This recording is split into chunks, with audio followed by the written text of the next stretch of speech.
Good evening, everybody. Welcome to Shepherd's Corner, your favorite program on a Thursday night. Now, I know you got together with all your families. Morning. On a Sunday morning? We're on a Sunday morning. Yeah, we're on a Sunday morning too.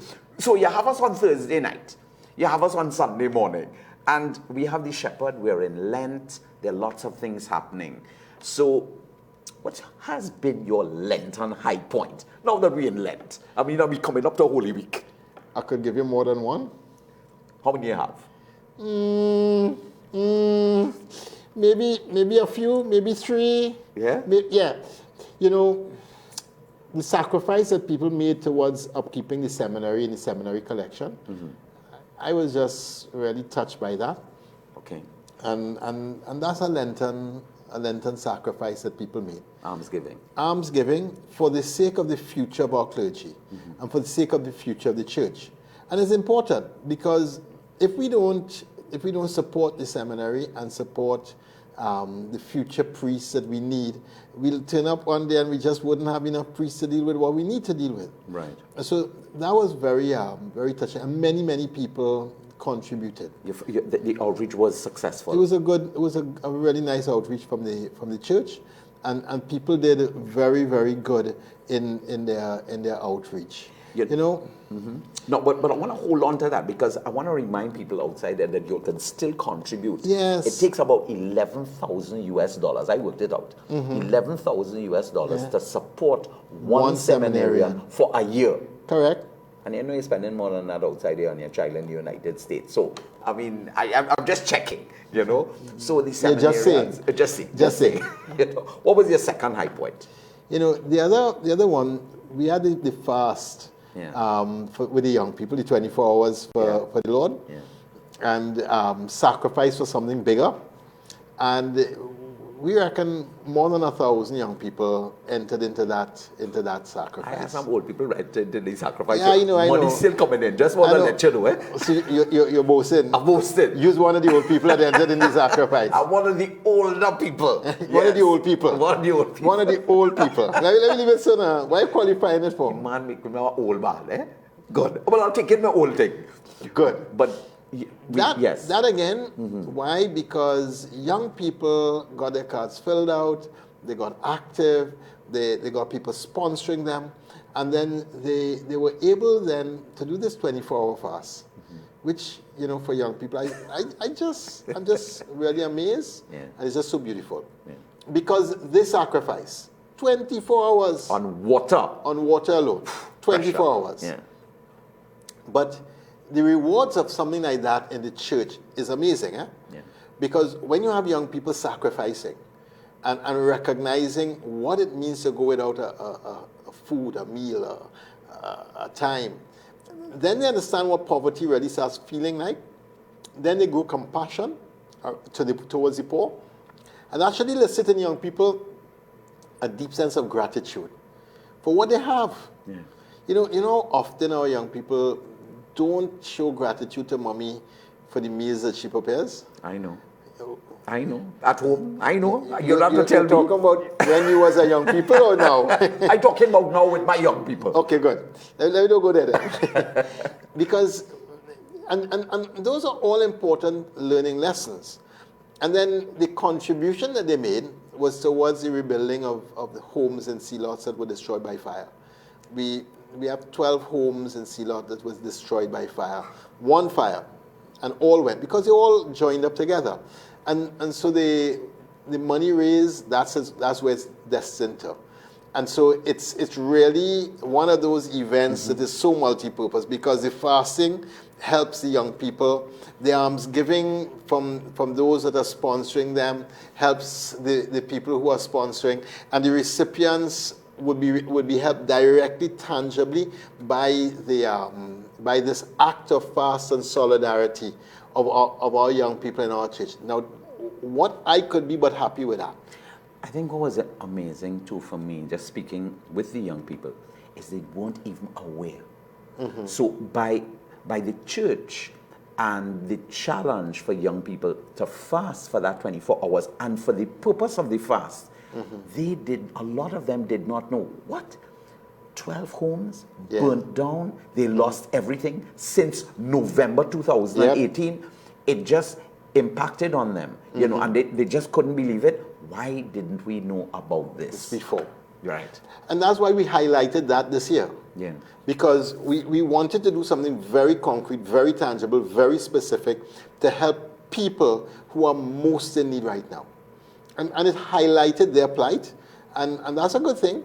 And you know, some business people have helped us towards the rebuilding efforts with the homes, which is beautiful. Yeah. So that to me was another very, and I would say a very heartwarming highlight, because it really shows the capacity of our young people for making an impact. Yeah. You see, when we had the floods last year, that was big in the news.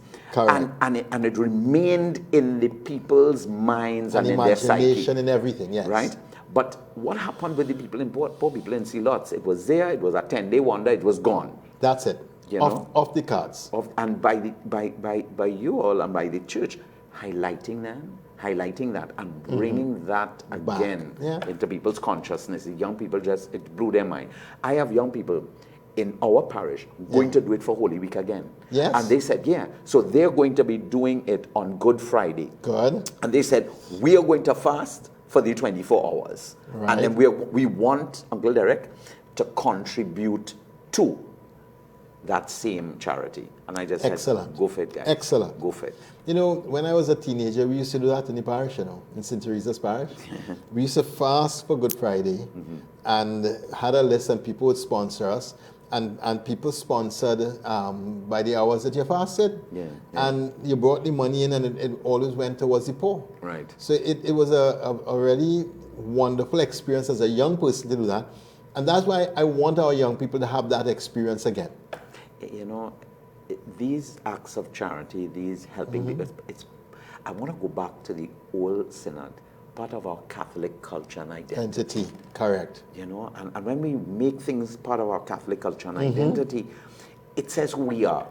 It says who we are. Now, I want to talk about a moment of grace. We did 1 and 2. What is the moment of grace? Well, boy, the moment of grace was that Saturday morning when in Caroni Bible School, we call a meeting for all the different parishes that started up ministries to the migrants. And, you know, in the beginning, you know, they say, well, oh gosh, we might not have too many people, and people are fretting, and I said, just have it. Whoever comes, comes. And this thing went on and on and on. Well, when Saturday came, they ran out of space. They ran out. They ran out of space. They had, I think it was 86 people representing 36 parishes that had ministries for migrants and refugees. Now, some of those parishes had ministries that were up and running and had already done very credible things.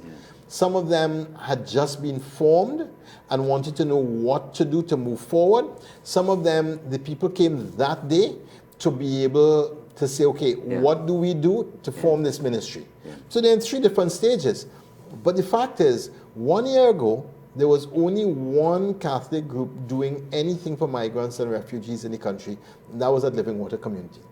Now, 36 around our archdiocese. We're mapping to see where they are not.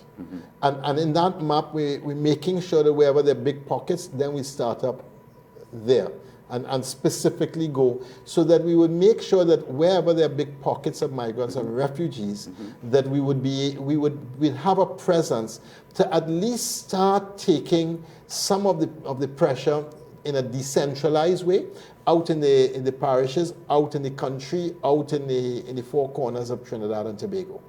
Now, on that meeting that you had, where you had some 86 people representing 36 parishes gathered to share, and they gathered to share their experiences, what areas, or was there a sense of where there were more refugees than other places?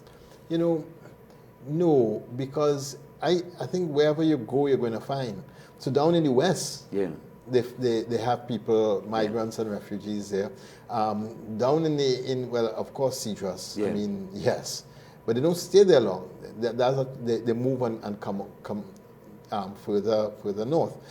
But wherever they found, in the most unlikely of places, they found migrants and refugees living, and so they're reaching out and finding out how to reach out is always the challenge, because of course, until the government in May puts its plan into place and then does the registration and gives them the 1 year and gives them the permission for educating their children and for them to work. And for them to be able to work and the capacity then to open a bank account. When that happens, I think we'll then have a whole other level, because then people will come out of hiding and we will then have to really help them in other ways. That's a whole other level. Yeah, because a lot of people are hiding. Yes. Because the government, they're afraid. They're afraid. The government is saying, okay, whether you came into the country legally or illegally, in May we want you to come to register. I think they're giving them like about a 14-day period to come in and register. Yes. Right? And when you come and you register with us, you would be able to work and all of that kind of, you'd be able to contribute towards NIS. People won't be, they'll give them a temporary work permit. Yes. And people won't be able to take advantage of you. Correct. Which is what is happening. Because the problem that we're having right now, and it's a major problem, is that with the migrants and refugees unable to work, they still have to live. Yes. So how do you live if you're not working? And there are no money trees going around that people could shake and pick up $100 from time to time. Yes. So you're forcing people into the legal sector. Right. And that means you're creating the problem for us in the next 10 years. Because it means you're creating a sector that will become very organized, very robust, that is going to be the destruction of Trinidad and Tobago. So by doing this registration, it pulls people out of the illegal sector, opens up entrepreneurial opportunities, and then creates ways that the migrants, refugees can really find a way to support themselves, and that's the way that the government is going on. And I think that that's an important thing for the nation. Yeah, we have to give kudos to the government for moving in this direction. Yes, very much so. Now, very much so. You see, some parishes have already done wonderful things in this ministry. They've brought people together, welcomed them to the parish, and ensured that they had a point of reference and a contact with the church. And we know that even some parishes, I know that St. Peter's in Caranage, they started with a Spanish Mass. Correct. You know, and I know Petit Valley, they're going to be launching at least one parish Mass per month. Correct. Kind of thing. And you know, even when Archbishop Joe in those days, but that was for more like legal migrants, legal people who were here. But from the Latin America. Good. But for this outreach now, that also makes them feel more welcome. Correct. And you know, it's an important thing because people, the needs are going to be incredible. Yeah. But the Pope has asked us to do 4 things: to welcome, to integrate, to promote, and to protect. And I know we'll come to that a little bit later on.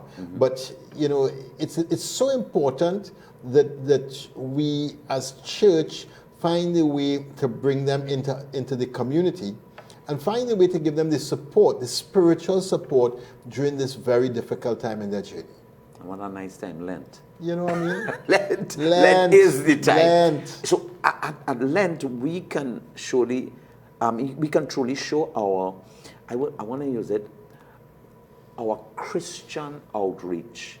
You know, prayer, fasting, almsgiving, and in almsgiving, reach out to our brothers. Yes, yes. And it is in that spirit that we held the meeting. Because this was the first major meeting of all the groups that came out. And as a Lenten experience. And that's why it's such a high point.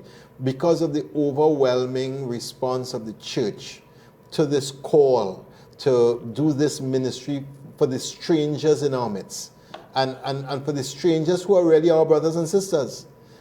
So that, you know, it's you know, oh gosh. You shared with us, you said, one person shared his experience of being an illegal migrant in a big city. Yes, you know? Not in the Caribbean. And he said this impelled him to become part of the ministry.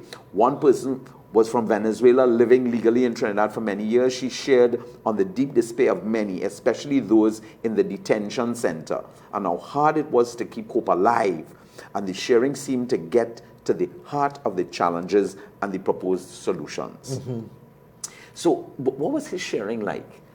You know, because you know we have plenty Trinis who are illegal. Who lived abroad illegally. Yes. And he said, you know how hard it was to go to the grocery, to make sure, even to go to church, to do the things you did on a regular basis, to be able to earn money. And so he shared from his perspective as a Trinidadian living in a big country somewhere else and being an illegal migrant in that country and how you had to live and the challenge it was to keep your hope alive and to pay your bills and to be able to get through every week and the drama every time you saw police coming and you know and we don't think about it that way, but for the people who are here, it is real drama and real difficulty. And so you could say, well, why don't go back home? Well, home is more drama than what they have here. So there's little drama, there's big drama. And so that's a challenge. It's a carrot and stick. You know, which drama you're going to take. Yeah. But we can do something to ensure that their being here is not big drama. You know, I was just smiling because I was saying, I can imagine that Trini sharing his experience. You know, but he had it easier. Why I say he had it easier? In a bigger country. You're in a bigger country and you're talking English. Yeah. But these are Spanish-speaking people in our country, and sometimes some of them cannot speak. You stand out immediately. Yeah. Immediately you're standing out. You know, you want to get a job, you're trying to see if you can, you know, and everybody knows you. The minute you open your mouth, you're in trouble. Yes. And therefore, it must be even more difficult for them, more humbling for them. And therefore, it's a difficult time. And then they left family away. They left family at home. Yeah. And what's happening with that family? And how are they surviving? And how are they coping? Sometimes they're separated from their kids. Wow. You know, what's happening with my kids and how you cope with that? Or sometimes they've had to leave their parents behind and just run with their kids. In which case, what's mommy and daddy doing? How are they getting through with this? So it's not an easy time, and it's really a time where we have to be brothers and sisters and our brothers and sisters keepers. The beginnings. You said, and let's go back to May the 5th, 2018. You know, that's nearly a year ago. How you mean? That's just a couple of days away to make it 1 year. You know, that's less than a month away from a year ago. Yeah, that's right. You know, that's a couple of weeks. Good. You know. And you know, the year nearly half done, You've been watching Shepherd's Corner. I know you're watching it. You could believe that right now we're in April, kind of like in the middle of April already. One blink and Easter is already celebrated. One blink. Yeah. But God is good. Now, in your column of May the 5th, 2018, you call for every parish to begin a ministry to welcome, protect promote and integrate Yeah. And the the Living Water migrant Ministry, and the refugees. the migrant and the refugees. Now, what's the difference between a migrant and a refugee? A refugee is somebody who has left their country and they cannot go back Okay. for different reasons. So, for instance, there's a person I met recently who left this country, and his father was involved in gang and criminal and the drug trade, and they wanted to kill him. I'll watch you with different kind of eyes. That's the people you're alignment with. Yes, people like you. People just like you. People like me. The Archbishop labeling me. People just like you. Sinners. Correct. So he can't go back to his country Right. because they put a hit out on him, not because of his activities, but because of his family's activities, which means that that's a case for a refugee. All right. Sometimes it's political. Because a person is taking a particular stand in their country, the government have a thing out on them, and if they go back, would be arrested because they've spoken out for truth, for justice, for conscience. Right. So there are reasons why people cannot go back to their home country that are very good, very sound, and legitimate reasons. A migrant is somebody who is moving because of something happening in the country that mightn't be because they can't go back, but it might be more temporary, but it might be for, some people are called economic migrants because they will come for economic opportunities. Right. But it's a totally different status than the refugee. The refugee, if you are deemed to be a refugee, you will get status that guarantees you safe passage, citizenship in another country, and that protection by the law in another country. The migrant would have a different status altogether. Would you say that Trinidad has a lot of migrants in here? Well, most of the Venezuelans will be classified as immigrants. Really? I mean, with all that turmoil going on and so on? But they still would be classified as migrants. Yeah. Because it's not that they cannot be home, but being home is more drama than being here. Yeah, yeah. So they would still be classified as migrants. I mean, there's some who are saying that they really are refugees. That argument has been put forward. And yes and no. But the day that the drama in their home country settles, they return. Yeah, yeah. Because that's where they really want to be. Right. Now, But things must settle for them to go back. you know, I was talking to Father Emmanuel, and Father Emmanuel was sharing with me the situation in Nigeria. You know, and that was, what he shared with me was really, really rough. You know, Boko Haram. yes, in terms of what was happening Yes. there, especially in the north of Nigeria. Correct. Yeah. And that even in Trinidad, we have Nigerians who had to flee. Run from. Yeah. For fear of their life. That's correct. And if they go back home, they will be killed. Because they're from north of Nigeria. Yes. And we have them here too. So, and just to let you all know, Living Water Community deals with all migrants and all refugees, regardless of where they come from. You know, some people say, hey, you only dealing with Venezuelans. Partner, we've been dealing with other migrants and refugees long before this crisis started. And that's important for people to understand. You know, and it's one of the pieces of mischief that the media started up. Yeah. And it's a piece of mischief because Living Water has been doing refugees. I mean, I remember the first two were Russians. Yeah. And then you had a lot of people from different parts of Africa and Asia. Yeah. Lots of parts, and then Iran, and then other parts of the world, Haiti. So we have had migrants coming into this country for a very long period of time, since the late 80s and early 90s. Migrants have been coming. Because the numbers have been small, they've always been, below the radar and off the screen. What has made the difference this time is the incredible numbers that are coming in a short space of time. And they're right there. Across 6 miles away. 7. Seven. Across, and use a C, man. You're Yeah, supposed to. right. Across CC. And that's what makes this one much more difficult. But it is what also calls us as Catholics to respond and calls us a form of generosity and a form of commitment. Commitment to help our brother and our sister. Remember the question that the Lord asked Cain? Where is your brother Abel? Am I my? Brother's keeper. Well, that's the question. Am I my brother's keeper? Am I my sister's keeper? And that's really the question that is being posed to the Catholic in Trinidad and Tobago today. What is our responsibility given the people who have come, and how do we help them?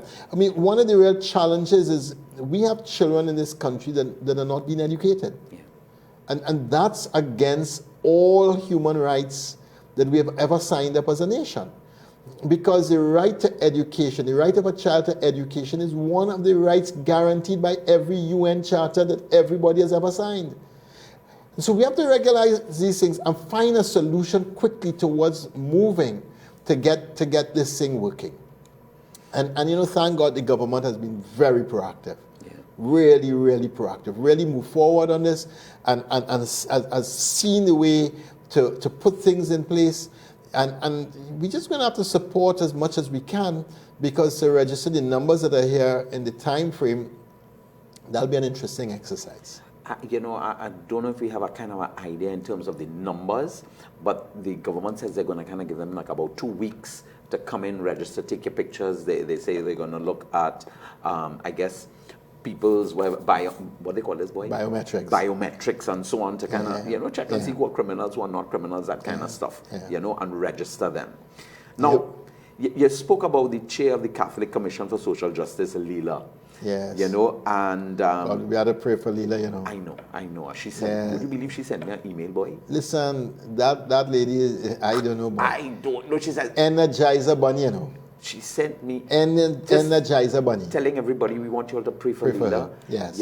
She's not too well, but on her sick bed, she sent me an email saying, D, pray for me. So keep her in your prayers, because she and Father Simon Peter Ango, Yes. They set up the ministry, working with many other people. Yeah. Getting a lot of support from the UN, a lot of support from the Refugee and Migrant Ministry of Living Water Community, and the chair of that ministry. And so they got a lot of support, a lot of impetus to move the thing forward. And they produced a handbook that's quite significant, really, really a significant document that says from the time you meet what the welcome means. How it talks about how to protect and the things that you need to do to be able to protect the people who are coming to how to promote the areas where we need to promote social justice for people, and how to do the integration piece. And it gives lots of great know-how, tools, all kinds of things to help anybody in a ministry to move that ministry significantly forward. It's really a wonderful piece of work that will, in the hands of the ministry, is going to help those ministries settle themselves very, very quickly. You're watching On a Shepherd's Corner. This is your Thursday night show. We challenged his grace. We asked him about how his Lent is going. He kind of gave us 3 kind of high points. He talked about, the outreach for the seminarians. Then he also spoke about, the young people fasting for 24 hours on water alone. Pressure. And then raising funds for the 12 homes that got burnt down. Now we're dealing with migrants and refugees. 36 parishes. Out of our 61 or 62, they've set up and they're running. 86 people came out. Yes. 36 parishes. Are you part of that? Are you part of that? There's so many people needing your help. Are you part of that? We're going to open the lines for you to call in. Tell us what if you're part of it, tell us we want you to make a contribution or to ask a question, specifically with what we're dealing with tonight. Yes. You know, and don't, you know, come, contribute to that. If you have a talent, and how about if you wanted to get a book? This book that was put together by Leela Ramdeen as well as Father Peter, you know, and join a ministry. Start one in your parish. And if your parish has none, guess what? Lead it off. Lead it off. He talked about co-responsibility. Yes. Get on board. Yes. You know, you spoke about in the central text in St. Matthew's Gospel, Jesus tells his disciples, salvation hinges on actions of compassion. Yes. I like that, you know, towards the powerless, those on the margins. And Jesus connects salvation with what we have and have not done. Ooh, what we have and what we have not done. What have Sins we of omission, sins of commission. Hey, and that's one we say, hey, we say that at every mass. Yeah. You know, to those who have no status in society, the prisoner. The hungry, the naked, the sick, the imprisoned. Matthew. And in our case, yeah, the the, refugees, the migrants and the refugee. If you understand that text from Matthew's Gospel, it's a most shocking, disturbing, annoying, and frightening text. I use it in funerals all the time. But it's a real disturbing text. You either did or you didn't do it to me. Yeah. That's it. I think you have a call. Do we have a call? Good evening, welcome to Shepherd's not Corner. yet. Not yet? No. All right, jump your leg. I heard your call in middle. So the migrant, this text, when it is applied, who is the most vulnerable in our midst? The migrant, the refugee, the poor, the sick and old person, all of these people. And the text is disturbing us, and it ought to disturb us every time we read it. Because every time we get complacent, just go and take a read of that text. You have to lose your complacency one time. And you have to realize we haven't quite reached where we're supposed to reach yet. Why? Because if doing this act of kindness to a sick person and to a person on the fringe is doing an act of kindness to God, then that's a holy moment. Yes. That's a holy moment. And what we're asking people to do is create holy moments during this time. How? No, I just love A what cup you of just soup. said there. Yeah. Sitting and listening. You know, the first thing that the poor need is somebody to treat them like a human being. Mm-hmm. You know, sometimes we could give the poor money without giving them what they first need, which is dignity. And it's so easy to say, hey, stop bothering me, man. Look, take some money. But you fail to give them what is most precious and what they first need. And that's human dignity. A person who is listening respectfully, hearing, and being able to engage them in a respectful and loving way. What you said there is so significant because many times, you know, we just hand them the money without the respect. Correct. To just get rid of them, just get out of my face. So in other words, we're bribing them. That's what we're doing, you know. Yeah. We're really paying a bribe to get them to leave us alone. I want to go back. You said Pope Francis uses the same 4 verbs we are acting with the church. What are those? That's welcoming, Yeah. protecting, promoting, and integrating migrants and refugees into our society and into our church. And it's important that we do both, into the society and into the church. And these 4 are very important verbs, because by understanding these actions, we also understand what we are called to as church to be able to do. Going down in the passage, he says, in the passage it is interesting that neither those saved nor those damned understand the connection between the acts of compassion and salvation. But we have a call. Good evening, welcome to Shepherd's Corner. Hello? Hello. How are you doing? Welcome. Hello? Hi. Welcome. Hello? Good afternoon, Mr. Hi. Hi. Hi.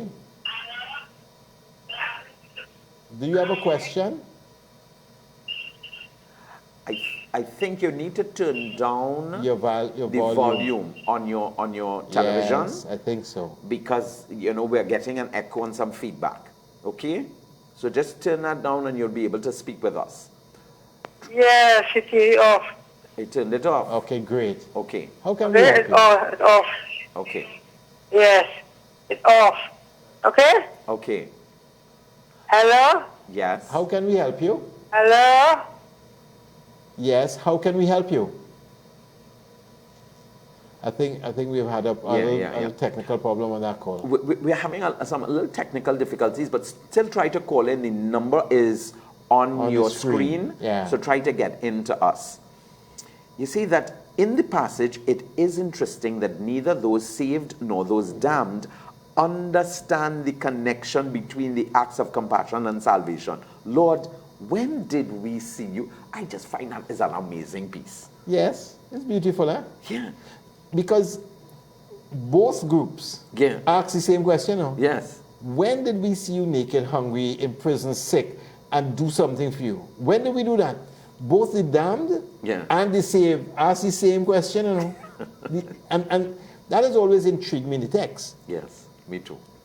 Which means that they are doing the worship, the reverence, the holy moment, not because they saw Christ, but because that's who they really are. Yeah. And that's what they really do. Right. They are the kind of person that even when nobody is looking, will do the holy moment and do the loving thing for the stranger, the naked, the prisoner, the refugee, the this one and the that one. And that's what the separation is, really a separation based on character, not based on an act as such. Because the fact that they did it without even knowing it was Christ who was present means that they would do it regardless. Amen. The fact that they did not do it means that they will not do it anyhow. And the only way they will do it is if there's a flim-flam to do it for. So the text is disturbing us. It's really disturbing us and asking us a hard question. What kind of person am I? And am I the kind of person that will reach out and help a brother or sister who is in need, who is on my doorstep, who is in my circle, who is on my street, who is near my workplace? We have a call. Good evening. Welcome to Shepherd's Corner. Good evening. Good evening, sir. How are you doing? I'm quite all right, blessed. Praise God.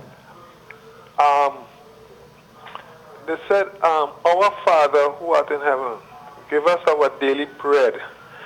When we receive our daily bread, we must be like Christ, who was on the mount and took the 5 loaves and fishes and fed the multitude. We may have so much when we get our daily bread that we must have the love in our heart to share with those who do not have.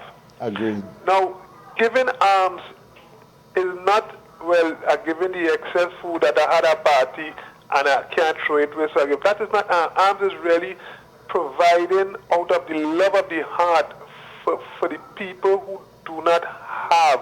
And that is what church must extend beyond when church over.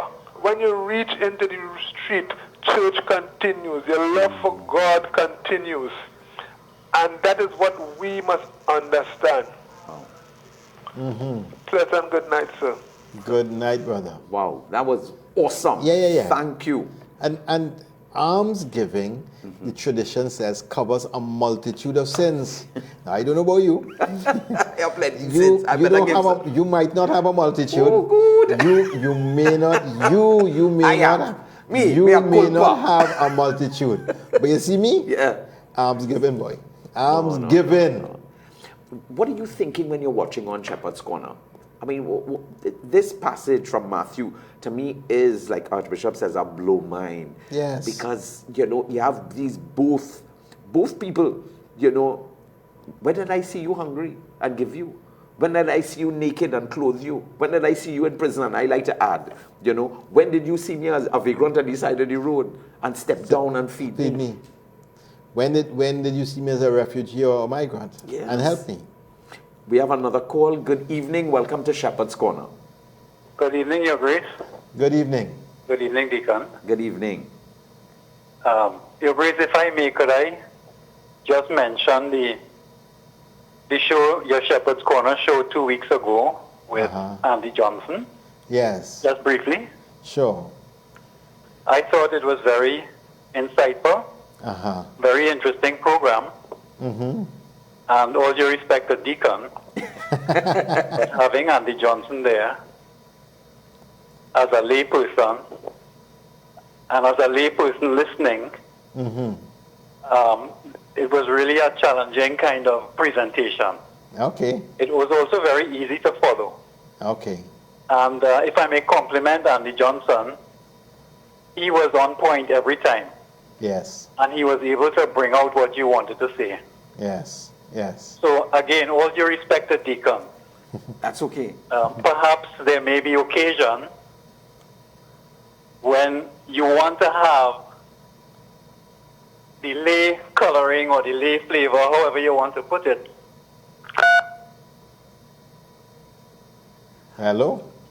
Just to share with you, every month we have Andy on, and he Once is a month, once yeah. a month. So you'll get that flavor, Yes. and that, remember, he's a professional, and he brings it from a lay person's point of view in the interview. So you Yeah. definitely have that on, and that was something that Yeah. His Grace added on to the Shepherd's Shepherd's Corner. Corner this year. We mix it up a little bit. Good. So once a month. So the first one was kind of an overview of what happened the last year. The second one was on Carnival, and the last one was on education. But we have a call again. Good evening, welcome to Shepherd's Corner. Hi, Deacon, it's me again. Sorry You- about that. you I cut pressed the yourself button by off? accident. All right. I don't have long again. Okay. So it was very interesting and very refreshing is what I wanted to say. Yeah. I have never seen the Concordat. I have never really seen what is understood in legal circles as a Concordat. Do A a Concordat is Google. a formal, Do a- executed contract. Yes. Very technical thing. And I think what exists is a memorandum of understanding that goes back to the 60s, signed by a minister, so that it's not binding. It's expired. No. You have a course of dealing that has developed over years. So they call it a concordat. I think that's what it is. I'm not sure. No, that's I not just quite. felt that I should mention it. Okay, but that's not So that's quite. it. That's not quite accurate. The Concordat predated the Constitution, and it was signed on behalf of the government and on behalf of the church. And it's a very short document, you know, a page and a half. It's not that many points, but it lays out in a framework this relationship and the intention of the government and the denominational boards in terms of having their schools. There's a memorandum of understanding that came about when Hazel Manning was the minister, and that memorandum is a much newer thing that fleshes out the Concordat in different ways. But in a case, a constitutional case, where people were trying to do things that was against the Concordat, the judge ruled that the Concordat is older than the Constitution. It predates the Constitution, and therefore it has precedence over the Constitution. So it's an interesting piece of interest. But let's go back to our... Yes. Now, you said a partnership is necessary. Yes. For this ministry to grow and develop, we need to form partnerships with those who come. And this I think is the key point. The people who are coming come with skills Right. and capacities and abilities and all kinds of things. Many of them would have been ministers in their parishes back where they were. And why can't we see them as ministers here? And why are we making this separation between an us and a them? The real need, the real help that is required for this ministry is people who speak the language of the people who we are helping. And where do we find them? Well, they're there in abundance. What we need is to change mindset a little bit. And in changing our mindset, really understand what this family is. So if I am a minister here, Right. and hard times happen in Trinidad, God forbid, and I land up somewhere else, do I stop being a minister? Do I stop being able to help other people? When we understand that concept, then there's no human resource challenge in this ministry that we are doing. And the people themselves can find ways to do activities to raise money if we give them the opportunity to come together and work together at different things. Some of them might have skills to do different things that we might start having a little market on a Saturday in the church. Yeah. And they're coming and bringing whatever they have and creating new opportunities that we haven't yet seen or we haven't yet experienced. This requires a whole way of thinking that is different and removing the us and them and seeing our brothers and sisters who are migrants and refugees as ministers within this ministry that we are setting up here in Trinidad and Tobago. That takes me back to Joseph, Mary, and Jesus. Yes. I'm quite sure that when Joseph had to flee, Yes. and he went into Egypt, that he already had a trade, a skill. He's a tectone, That's right. And therefore, he would be using that skill and... helping the people in Egypt, Correct. working on their houses in stone and in wood, and contributing to that country. And this is the one piece that most people who are against migrants and refugees forget. Yeah. That the Holy Family was a migrant family. Therefore, every migrant family is a holy family. Amen. I think we have another call. Good evening. Welcome to Shepherd's Corner. Good evening. Hello. Okay. Okay, we lost. Hi. I think we lost them. I think we may have Yeah. lost them. We're getting excuses. We've been having a couple little problems, but we're trying to sort that out. You said, just like Joseph coming in, they come with gifts and skills. Yes. Now, can you imagine if in our communities, in our parishes, we start inviting some of our brothers to lead these ministries to the migrants and to the refugees. And we see the skills that they have, and we work with them to help the people who are coming. And then, give that support and make this thing, how powerful I would be as a witness to the power of the church and the way this church is welcoming and protecting and promoting and integrating. That is what integration looks like. When there's no more us and them.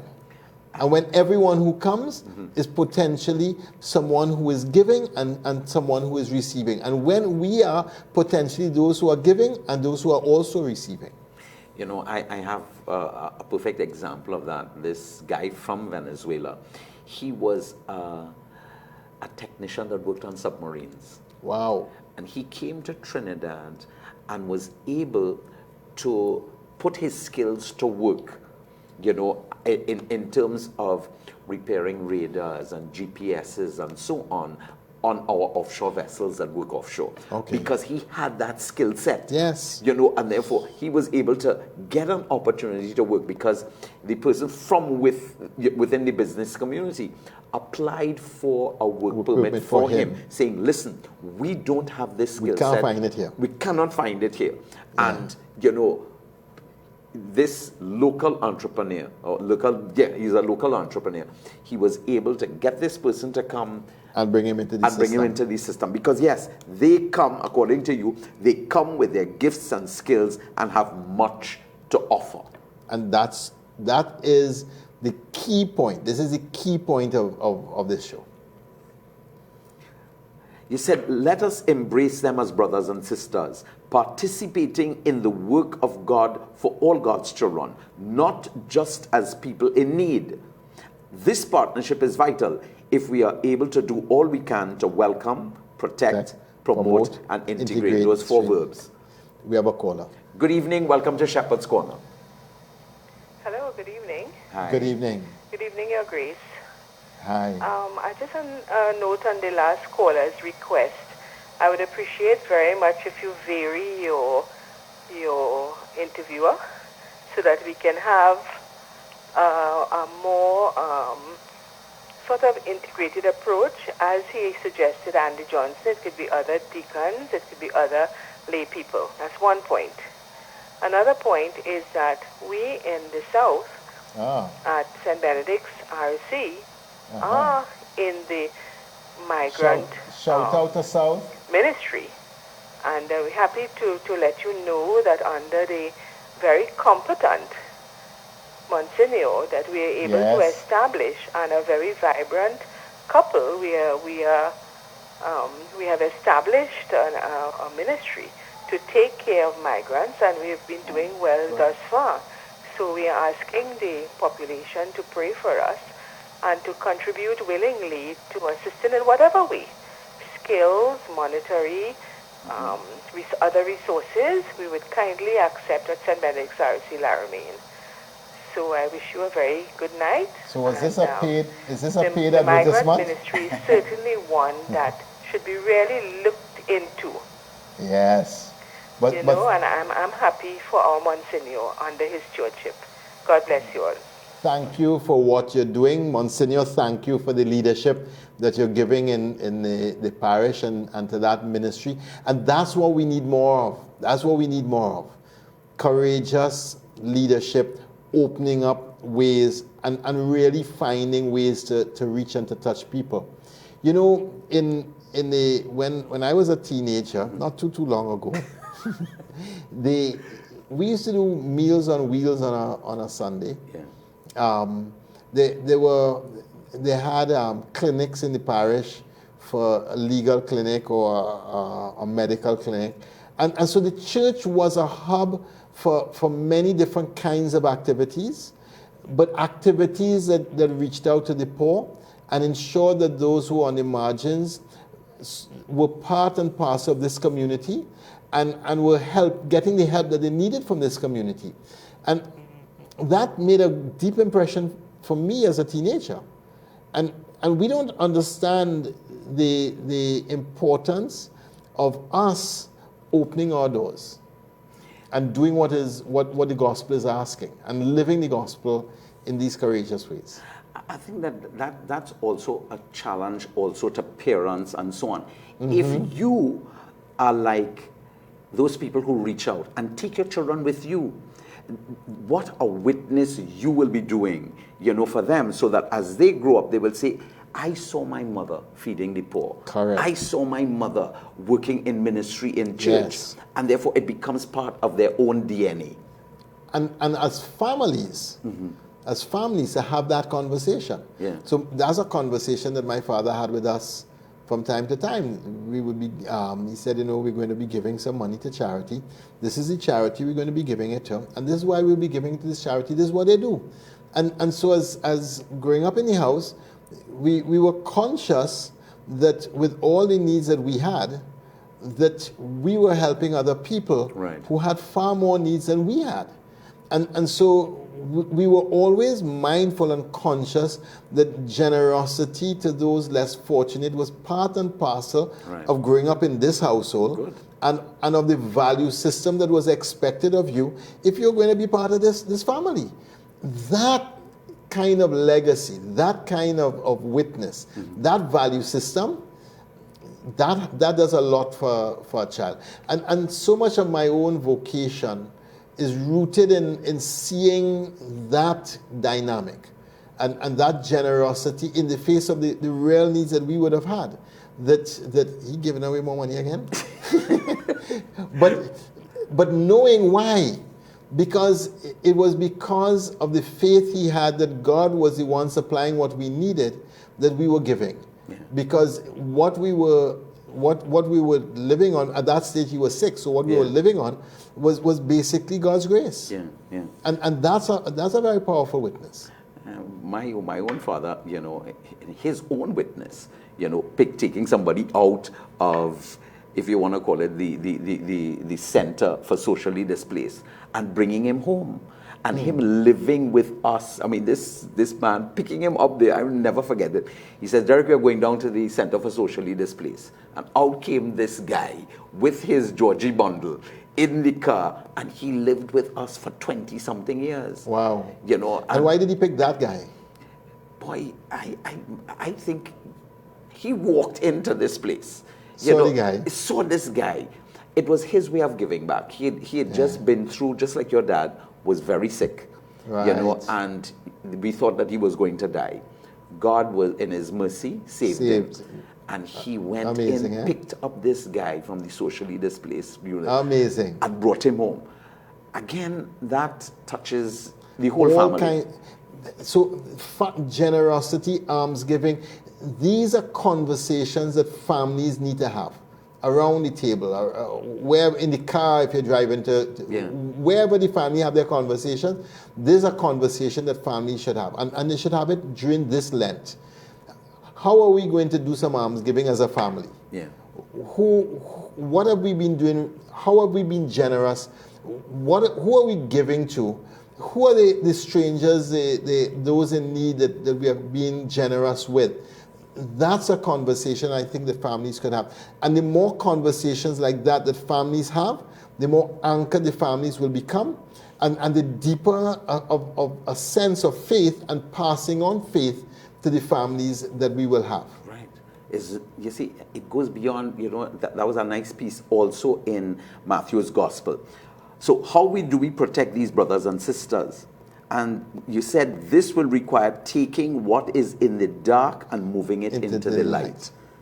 And that's why we have to do the advocacy. It's not just that we do the welcome, that's important. But we must also do the protecting, that's important. We have to do the promoting. And that means that we have to ask, you know, hasn't this country signed up on conventions? Don't all children deserve an education? We have to ask the hard questions. And that's never a popular thing in any place. Yeah. But it is important for us as Christians to do the advocacy, because how could we just be blind and stay dumb and see people suffering and do nothing about the suffering of those on the fringe? That's what is wrong. And so the advocacy is very important if we're going to do the promoting and the protecting of those on the fringe of society. You said, finally, we need to integrate, bring our own new friends into the life of our parish. A Mass in Spanish, participation in choirs and other parish ministries. Yes. Now, that's amazing. Because I'm quite sure that we have musicians outside there. They have people who can add to our liturgy. And I'm sure they have quattro players that when you see Christmas come and parang start up, we might win the competition, you know.